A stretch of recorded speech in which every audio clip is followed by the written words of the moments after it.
Hello guys, welcome back to Celebrity World, where we give you the right update and all of what you will like to know. So if you're new here, or if at all you're just passing by for the first time, please take some minutes of your time to subscribe, like, comment and hit the notification button so that you don't miss in any of my uploads. President Biden signs executive order that will give us a couple of years of decent law enforcement reforms. The murder of George Floyd threw Minneapolis police officer Derek Chauvin modified right into a flashpoint for police reform efforts throughout the nation. Cops had been killing unarmed minorities for years, but this one modified into so spectacularly brutal and symbolic of institutional racism, a white cop pressing his knee to a black man's neck, it couldn't be overlooked. The last control, headed through law enforcement sycophant Donald Trump, pretty a brilliant deal overlooked this killing. When it did react, it promised to punish patients of racial injustice for expressing their anger and made it smooth the control ought to now not be cracking down on police violence or misconduct. There's a modern-day president now, and police reform efforts are once more on the table.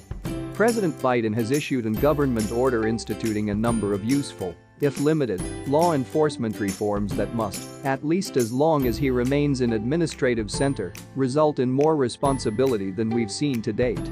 For starters, it looks as if we'll in the end be seeing some stats on police use of strain and misconduct being accumulated at the federal degree. Unfortunately, the initial efforts may be limited to federal organizations.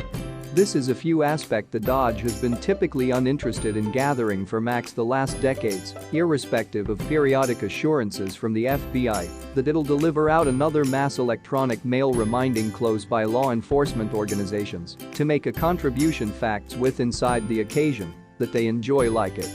What this facts collection offers is statistics on police misconduct, which has in no manner been harvested at the federal degree.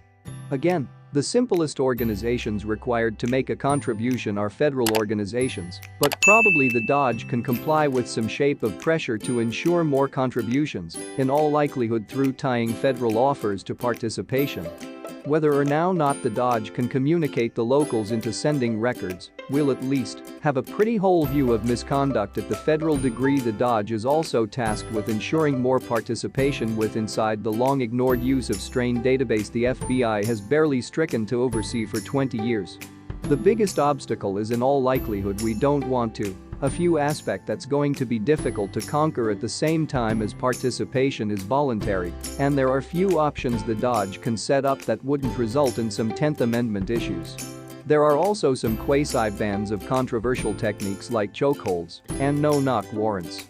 Unfortunately, the equal exceptions that have allowed officers to put in the ones techniques are nevertheless blanketed with inside the government order.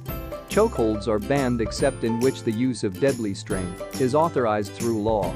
No-knock warrants are banned till officers declare in their warrant affidavit that announcing their presence ought to create an forthcoming threat of physical violence to the officers or someone else with inside the residence. In distinctive words, say the right subjects and you can nevertheless get the warrant and/or choke someone to death. On the plus side, the government order directs the DOJ to attempt to expose the patchwork of law enforcement officer credentialing into a few aspects more cohesive, standardized, and, probably, make it less complicated to search around officers who have been stripped of their credentials. Accreditation will be treated through an independent body and law enforcement organizations will now not be allowed to self-certify without outdoor evaluation through the Attorney General's Administrative Center. Compliance for some of the many reforms listed may be endorsed via get proper of access to the federal funds. The control controls severe discretionary offers, and the AG's Administrative Center has been told to have a look at what can or cannot be withheld from close-by organizations, must they fail to fulfill federal necessities or participate in facts collection efforts. Thanks for watching to the end, and guys, don't forget to subscribe, like this video, share and leave your comment on the comment section below. Your comments matters. See you next.